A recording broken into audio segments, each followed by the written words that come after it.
ജനങ്ങൾ താമസിക്കുന്ന പാർപ്പിടങ്ങളുടെ പല വലുപ്പത്തിലുള്ള കൂട്ടങ്ങളെ എന്ന് നമ്മൾ വിളിക്കും വാസസ്ഥലങ്ങൾ എന്ന് വിളിക്കും.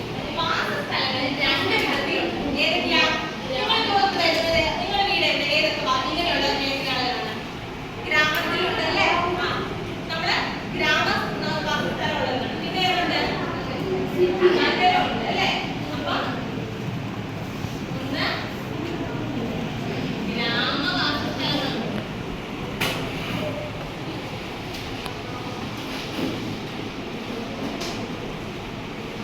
രണ്ടേതാണ് നഗരവാസസ്ഥലം.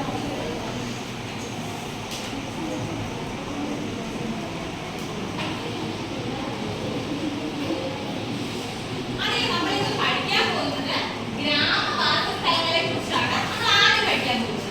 അതിന്റെ ഒരു മാതൃക ഞാൻ നിങ്ങളെ കാണിക്കാം. ഇതെന്താണ്? ഗ്രാമവാസസ്ഥലങ്ങളാണ്. ഗ്രാമവാസസ്ഥലങ്ങളുടെ പ്രത്യേകത എന്താ?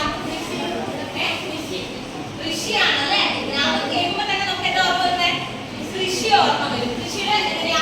കൃഷിയെ പൊതുവെ ഇവിടെ ഗ്രാമത്തിൽ ജോലി ചെയ്യുന്നവരൊക്കെ എന്തായിരിക്കും? കൃഷിയായിരിക്കും. ആൾക്കാർ എങ്ങനെയായിരിക്കും? എത്ര ആൾക്കാരുണ്ട്? വളരെ എത്ര വീടുണ്ട്?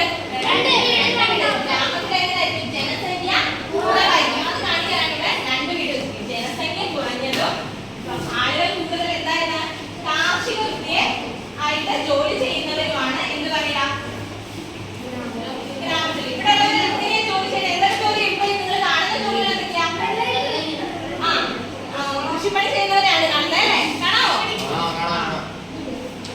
വീടുകൾ എങ്ങനെയാണ്? ഈ ഗ്രാമത്തിലുള്ള വീടുകൾ ഓരോ കട്ടയൊക്കെ വെച്ചിട്ട് അവരുടെ സാധനങ്ങൾ ആ നാട്ടിൽ കിട്ടുന്ന സാധനങ്ങൾ വെച്ചിട്ട് തന്നെ, അതായത് ടൈലൊക്കെ വെച്ചിട്ടുള്ള വീടാണോ എന്നൊക്കെ വേണ്ടേ?